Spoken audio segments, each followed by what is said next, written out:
Hello everyone, good and welcome to today's morning report with me, Richard Perry, market analyst at Hantech Markets for Friday the 16th of May. Yesterday we had a significant reversal in these markets. There was a significant amount of fear that re-entered back into investor sentiment as stock markets fell away from all significant highs, and also currency pairs made significant moves as well. So these change in sentiment came on the back of just the disappointment of the continued slow growth in the Eurozone. The Eurozone GDP number came in under expectations, and also into the afternoon when the US housing market index came in disappointing as well. It had been expected to improve to 49. It actually fell to 45 from 47, and certainly that put investors on the back foot. And if you read across to the bond markets, for example, bond yields, treasury yields falling to 6-month lows, and the yields on on bunds and gilts, and also French 10 years as well, also falling considerably. So there's just reflecting the concern that investors have had over the past 24 hours. And as I said, markets considerably coming off their highs. A series of bearish technical patterns on the European indices point towards a correction possibly coming up now, so just watch out for that. What we've seen early today is a fair amount of calm though across these markets. Equities are basically flat, and also forex pairs are just slightly unwinding some of that big decline that we saw yesterday. And what we've now got to look forward to is more housing data today.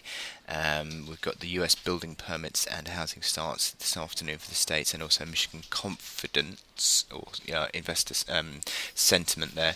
But what we've, as I said earlier, what we've got is that the VIX, for example, had a big jump off that 12 handle that it had yesterday.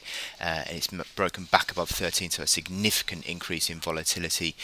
Investors perhaps arguably getting a little bit complacent over the past few days as markets approach those highs, and that's had a significant increase in volatility since then as the correction has seemingly begun.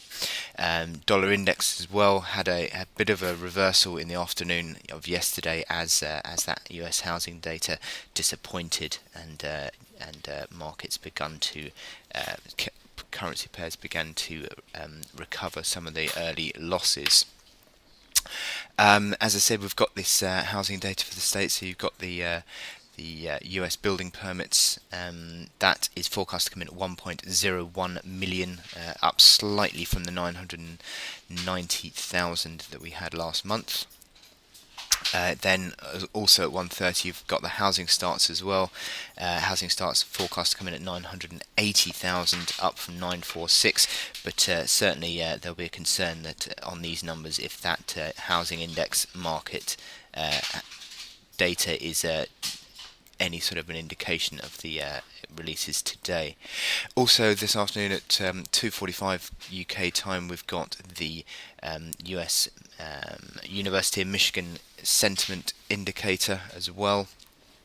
That's forecast to come in at 84.5, so a slight improvement on the 81, and it's not too far off the key highs that we've seen on July 2013 last year, which is a multi-year high. So investor sentiment remains high, certainly on this indicator here, and it'll be interesting to see if that can continue.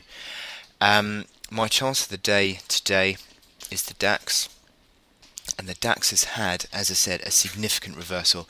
All these European markets had significant reversal yesterday. I could have picked anyone, but the DAX certainly had this big move, peaking to an all-time high that came in above the previous high that was back in January. That was 9794, and that broke out yesterday above 9800. That is now left a high at 9810, with a significant key one-day reversal, which shows the change in sentiment intraday, which suggests that the bears are in control, certainly near term.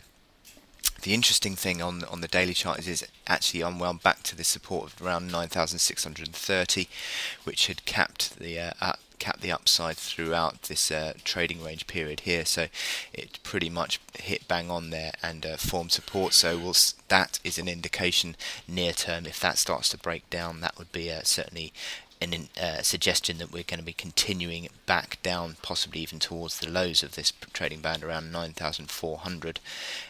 So just watch out for that. On the momentum indicators, you've had a stochastic sell signal.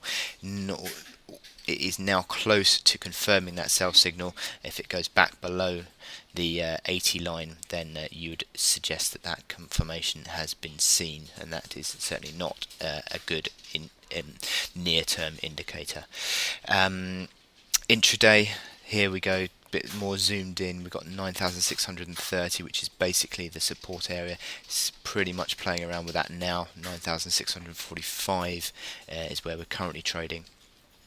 But these indicators, to be honest, have just unwound an overbought position. But you would certainly say that the strength of the move that we saw yesterday to the downside on that daily chart is suggestive of the bulls are no longer in control of this one.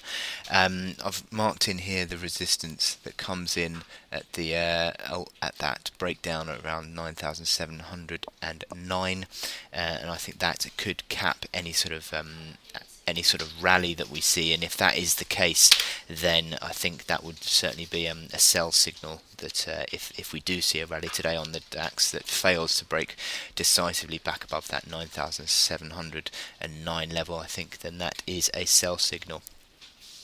So we wait and see what that, but certainly it looks at the moment there's no real reaction to the upside yet, following on from yesterday's weakness, and it looks like there's going to be further weakness in this, possibly back towards that 9,400 mark, as I said earlier. Okay, so I wish you good luck in your trading on the DAX, and I will speak to you later. Thank you.